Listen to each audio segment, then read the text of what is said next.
Madam Toastmaster, fellow Toastmasters, yes, if there are any. The way you get to know yourself is by the expression on other people's faces, because that's the only way you get to see anything unless you carry your mirror around with you. Since I joined Toastmasters and I got my first project of the icebreaker, and I realized I had to talk about myself, that only made it much worse.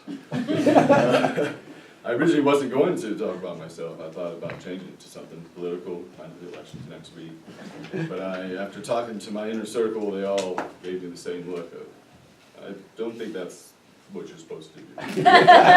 So I talked to my son, my oldest, and he actually was able to give me a path forward to doing this speech. Robert Jr., 2.0, the second, or the Crown Prince, as he likes to call himself. He was born 4 days after I graduated high school, 3 months after I turned 18, but he instantly became my hope. Just seeing his face, the connection with him, he wrapped me up. He was instantly my sidekick. Anything I do, anywhere I go, he was always right there. Unfortunately, I also needed a career, so I joined the U.S. Navy, and after boot camp, he joined me in San Diego. Unfortunately, it was 4 years. I was underway 2.5, not consecutive, but 3 months, 6 months, different time frames. But even though I was gone a lot, he ended up being just like me. He's my little mirror. When I look at him, I see myself walk and talk, the same hands, the same way. He's a little funnier than I am. He's got the exact opposite hairdo, though. He's got the little hair. He's fantastic. Just lights me up every time I see him. More than a decade later, in a second marriage, I saw my daughter in the winter of 2008.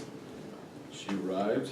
Instantly, she pulled me in another direction, the soft, patience, just made me be that softer side. Gets away with a lot more than my son did. That's his biggest complaint. Too nice to her.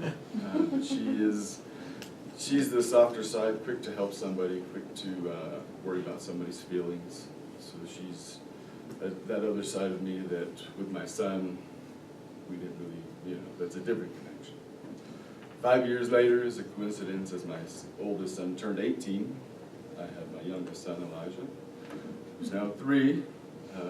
Unlike the first two, who were very calm, and you could put them down with a toy, and they'd be there, you could turn around and do something and come back.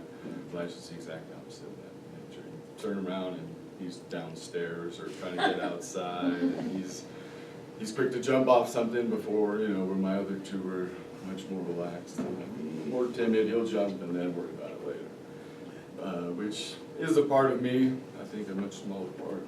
I more usually relate to the first two, a little bit calmer, a little bit more thinking things through. But he keeps me on my toes. He keeps me, I guess, young.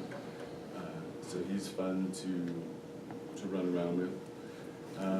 But I see myself on their faces as I look to them, as I do different things, or as I see them do different events. I see myself do those things.